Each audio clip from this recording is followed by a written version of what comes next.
Annoying, aren't they? Yellow lines. We want to stop for just 5 minutes, but there they are, glaring out of the gutter at us. Single yellow lines, double yellow lines, saying, you can't park here. Well, why can't we park here? Have they just been put here to annoy us? Well, no. They've been put there because of safety. Safety for pedestrians. Safety for other road users. In Felixstowe, most people comply with parking restrictions. But there are a few places where yellow lines are treated as though they were decoration. There are some folks that park on yellow lines when they shouldn't, and often for good measure, they even park over the pavement as well. But I guess if we're really honest, most of us are parked illegally at some time or other. Why do we do it? Well, for most people who ignore parking restrictions, it's because they want to just go somewhere for just a few minutes, maybe into a shop to buy a newspaper or something like that. And after all, we think, well, we're not going to be causing too much of a problem. I'm only going to be there for a minute. And of course, for most of us, we think or hope or expect that we're not going to be caught. Illegal parking is trivial compared to others who break the law in more serious ways. Why do road traders take chances with other people's money? Why did MPs fiddle their expenses? Why did staff at newspapers engage in illegal acts like phone hacking? Why did people decide to riot and join in the looting of shops in London and other cities last year?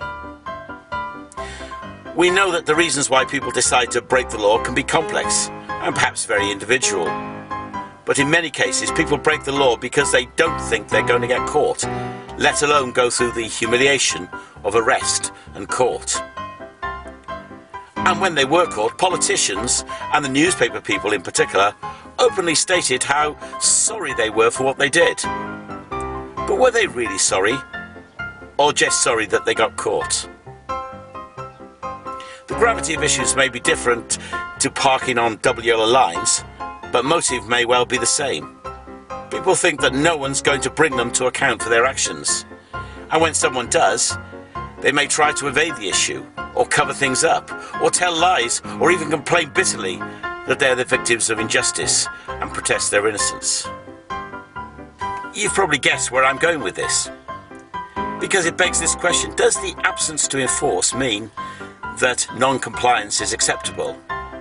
Does it mean that if there's no one there to bring us to account, that doing something wrong is okay? Actually, if we look at Felixstowe's double yellow lines, then by and large the answer is that in public, most people are law-abiding citizens. But what about things that we know to be morally wrong?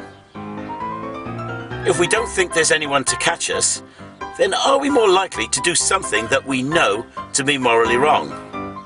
And after all, who knows our thoughts anyway? Well, what about God? The Bible's description of him is, "You are the God who sees me." It also says that each of us will give account of ourselves to God.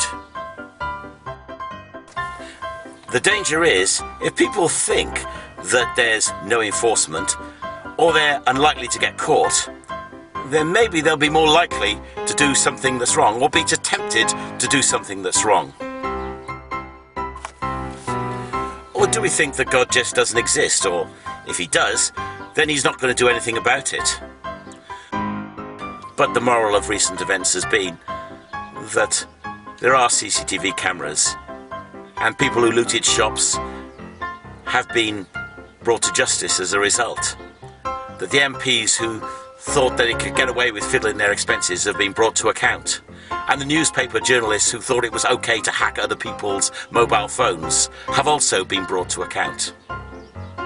And parking on double yellow lines?